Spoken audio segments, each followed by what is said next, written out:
kita buat berdasarkan analisis hasil identifikasi, maka itu dilakukan ya berdasarkan apa? Langkah-langkah. Makanya langkah-langkahnya harus lebih detail. Ya, PBL misalnya Program Based Learning, sintaknya seperti apa? Ya kan? Kalau kita menyelenggarakan model pembelajaran PBL itu dituangkan di dalam rencana perbaikan pembelajaran. Kegiatan penutup, ya. Nah, pada kegiatan penutup ini juga nanti bagaimana kita harus paham apakah sebagian siswa sudah tuntas belum proses pembelajarannya itu kan berarti baik data. Nah, tadi Pak pada tahap akhir pelaksanaan kita harus apa? Melaksanakan menjadi mengolah data. Ya, pada pengolahan data nanti di situ akan terlihat apakah perbaikan pembelajaran itu berhenti atau dilanjut. Ya, kalau berhenti berarti sesuai dengan batas ketuntasan kan gitu.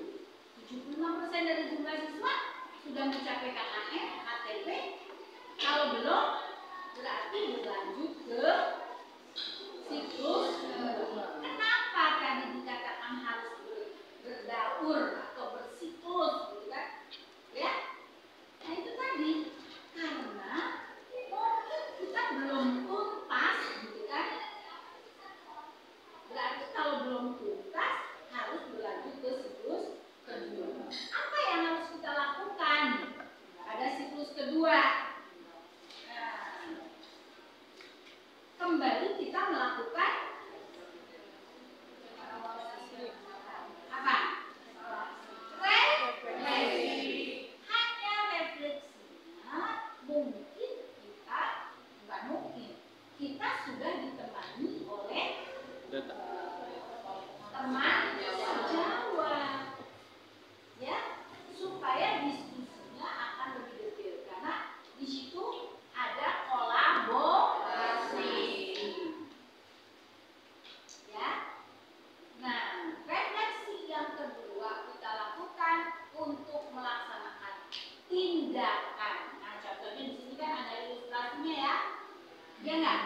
Cukup detail dan mudah dipahami sebetulnya. Ya enggak? Pada tadi yang dibacakan ketika kita melaksanakan perbaikan pembelajaran.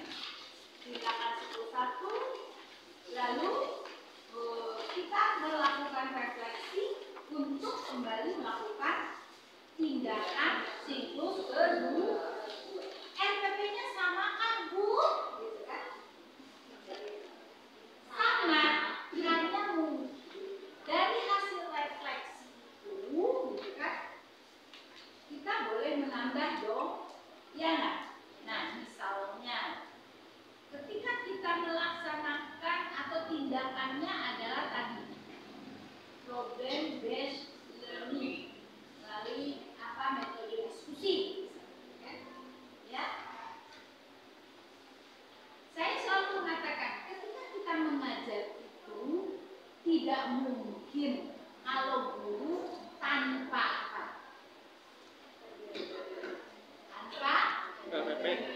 Tanpa ya metode, tanpa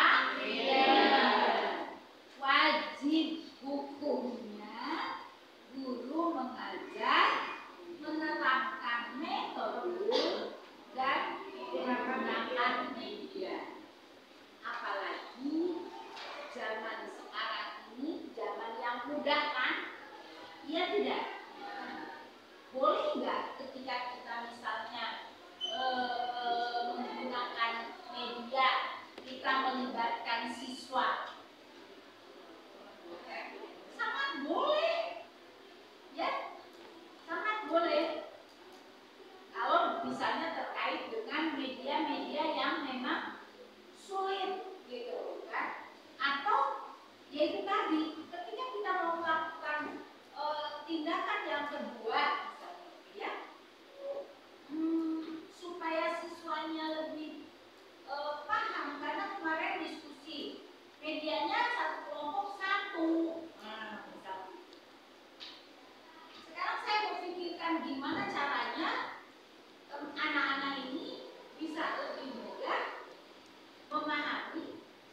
misalnya medianya boleh nggak jadi satu berdua, gitu, ya kan? Nah, hal itu kan sulit Bu, tetapi siswa boleh dilibatkan. Besok kita mau belajar lagi yang ini supaya anak-anak lebih memahami, gitu kan, senang mengerjakannya. Boleh nggak anak-anak bawa ini, gitu. Ya, tapi yang mudah didapat, jangan yang sulit, gitu. Dan jangan pula yang menimbulkan kesan bahwa itu memanfaatkan, ya kan? Ada nggak? Justru yang ditakutkan oleh guru itu kan itu ya. Tapi buktikan oleh kita, gitu, bahwa kita tidak demikian. Kan orang tua susun aja, benar nggak? Niat kita mah baik, ya, supaya anaknya tidak. Saya yakin tidak ada guru yang memiliki niat, ya, seperti kasus siapa, Ibu Supriani, ya kan? Tidak ada niat guru untuk apa namanya mencelakakan atau memanfaatkan siswa. Saya yakin niat guru semuanya lurus. Makanya menteri sekarang ini, gitu kan, kalau saya mengatakan mengajar itu harus dengan hati. Ya, kalau saya ke teman-teman dari awal mengatakan kita mengajar itu harus dengan hati. Contohnya apa kalau tidak dengan hati?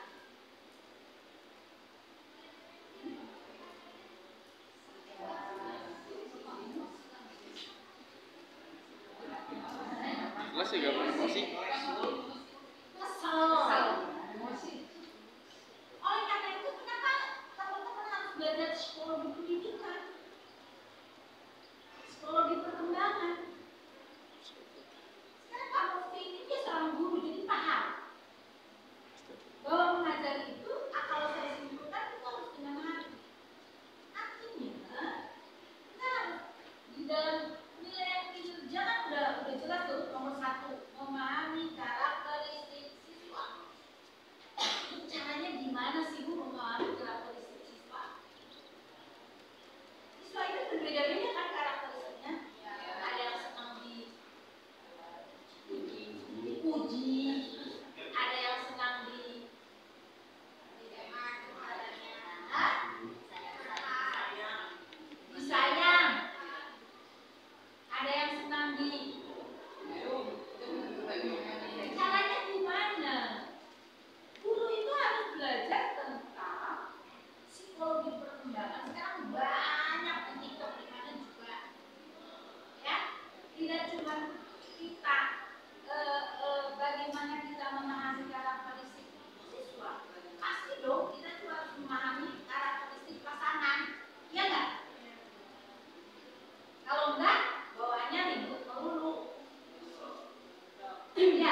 Kamu hebat. Ya, motivasinya. Ada juga dengan quality time. Ya, yuk belajar sana. Mana ya? Lipat. Ini udah pernah lakukan itu? Mungkin anak-anak berbeda.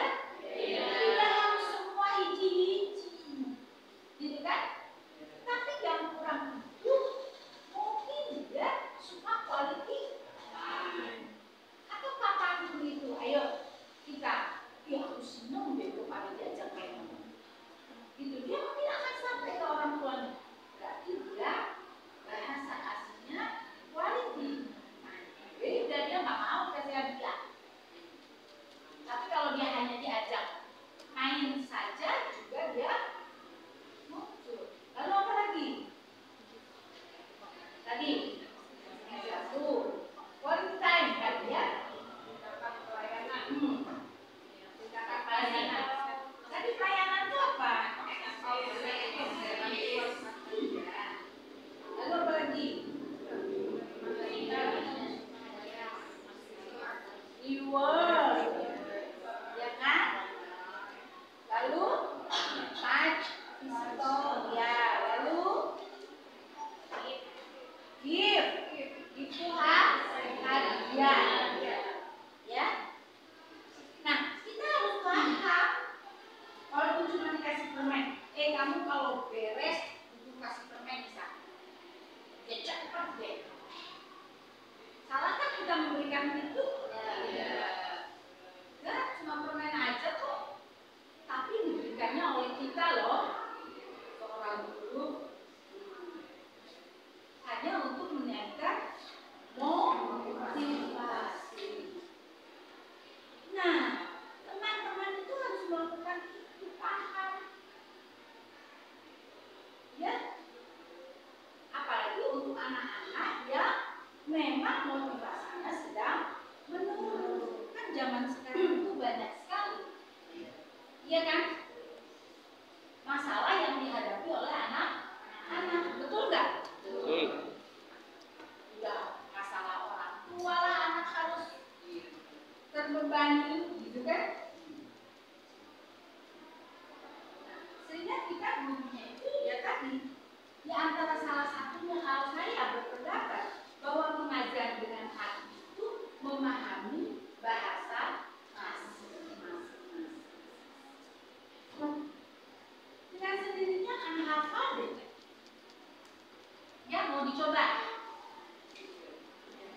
Sebetulnya bahasa kasih itu tidak hanya berlaku pada kita kepada anak-anak, mungkin terhadap pasangan juga bisa. Kalau teman-teman sering melihat bagaimana Abu Marlo ya berdiskusi tentang yaitu tadi bahasa kasih untuk misalnya menyeimbangkan hubungan relationship, gitu kan? Nah, itu diantaranya saling memahami bahasa kasih. Ya, salah satu upaya kita untuk memberikan berlaku profesional dalam melaksanakan proses pembelajaran yaitu mengenal bahasa kasih siswa yang tadi. Yang ada berapa? 5. Sekarang itu sudah jadi apa ya? Pengetahuan umum lah, gitu ya. Jadi kalau teman-teman melakukan itu, berarti teman-teman sudah mencoba untuk menjadi profesional, memahami karakteristik. Karena bingung kan ketika kalau kita sudah jadi pegawai misalnya, gitu kan, mungkin ada yang di swasta, pasti dia akan mengadopsi, gitu kan, PK-nya atau penilaian kinerja gurunya itu dari pemerintah kan. Tetapi ketika apa sih karakteristik siswa, bingung ya kita.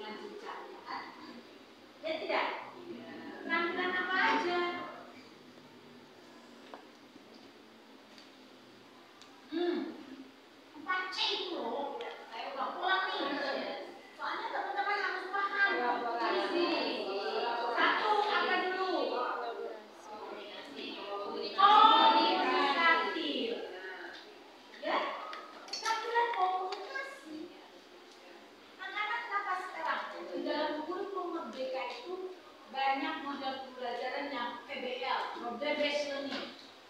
Ya kan? Lalu apa lagi? Kreatif. PJBL. Sebelum kreatif. Kolaboratif. Berarti dia pandai berkolaborasi. Lalu kreatif. Lalu kompetitif.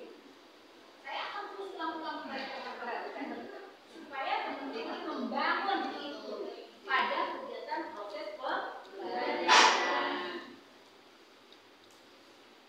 Ya, pertama komunikasi.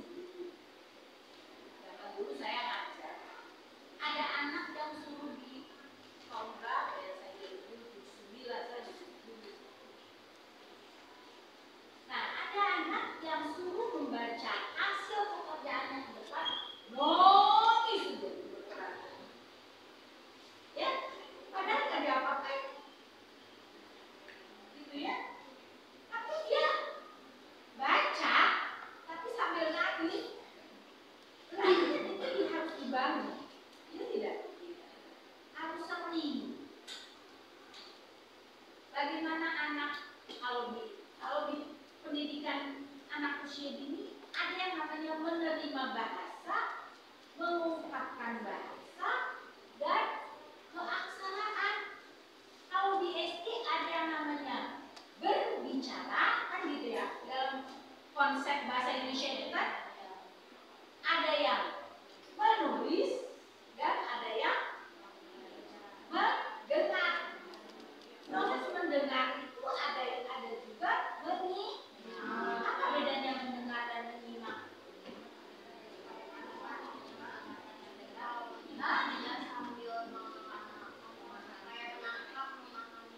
Ya. Kalau mendengar hanya sebatas mendengar saja, tidak ada target. Targetnya hanya bisa terdengar gitu ya. Kalau menyimak tingkatannya lebih tinggi, dia harus lebih memahami. Lalu yang ada lakukan kepada, kalau mendengar mungkin lafal, ya kan? Lebih kepada lafal. Makanya ada anak-anak yang apa sih? Cadel, apa sih cadel? Hah? Tahu namanya cadel?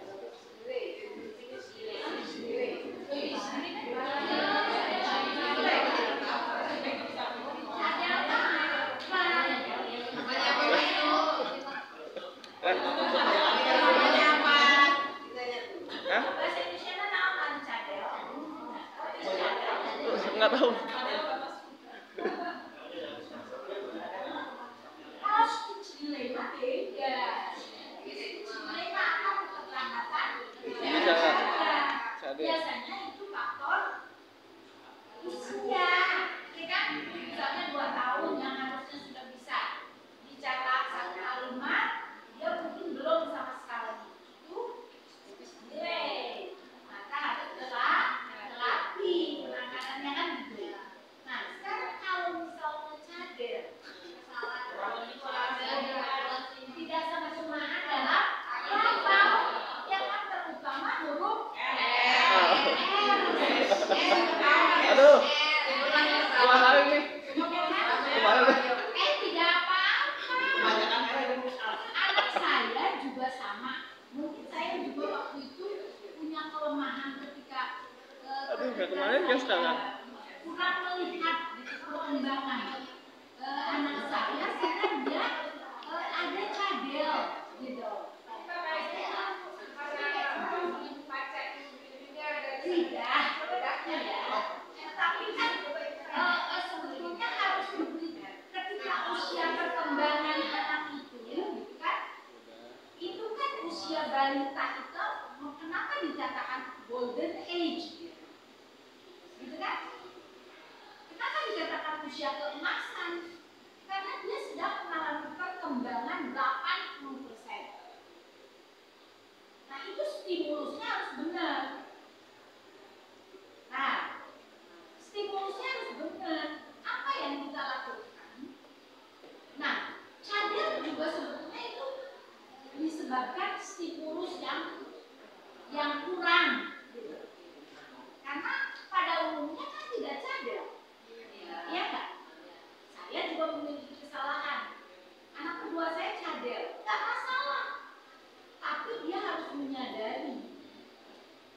bahwa dia memiliki kekurangan tidak sama seperti pada umumnya gitu.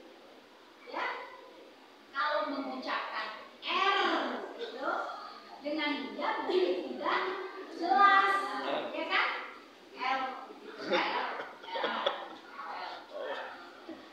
tetapi itu bisa maksimal kalau disadar orang yang bersangkutan. Buktinya anak saya bisa jadi presenter, kan logikanya tidak bisa, iya nggak? Iya. Tapi karena disadari dan mungkin kelemahannya dia tutup dengan kelebihan dia sendiri, sehingga bisa dan tidak nampak. Ya. Nah, jadi stimulus itu yang juga teman-teman terutama yang mengajar di kelas rendah, ya. Nah, itu kan harus. Kenapa kita harus belajar psikologi perkembangan? Kita sebagai orang profesional harus memahami sampai ke sana. Ya, kembali lagi ke perbaikan pembelajaran. Ya, jadi kalau kita mau melakukan perbaikan kedua, tadi kenapa sih harus siklus kedua kan gitu pertanyaannya ya? Ya, karena untuk mengetahui kita sebagai peneliti apakah selesai penelitiannya di siklus ke-1 atau harus berlanjut ke siklus kedua. Tadi ada pertanyaan lagi. Kalau misalnya ya, tidak selesai juga di siklus kedua, lanjut ke siklus ketiga. Makanya refleksinya harus diperkuat.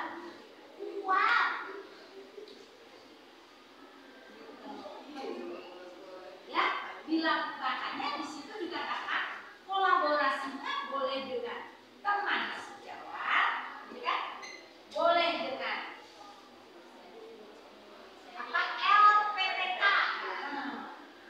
Berarti kalau sudah bicara LPTK, kita bicara Perguruan tinggi. dosen dong, Ya. ya kan? Nah, refleksinya diperkuat sehingga mungkin kalau aduh saya udah 3 siklus nih, sudah kering ya, gitu. Berarti saya harus merefleksi lagi. Nah, biasanya kan pengetahuan dosen atau mungkin pengawas itu bisa lebih detail, bisa memberikan sumbang saran. Sehingga ketika kita mau melaksanakan atau membuat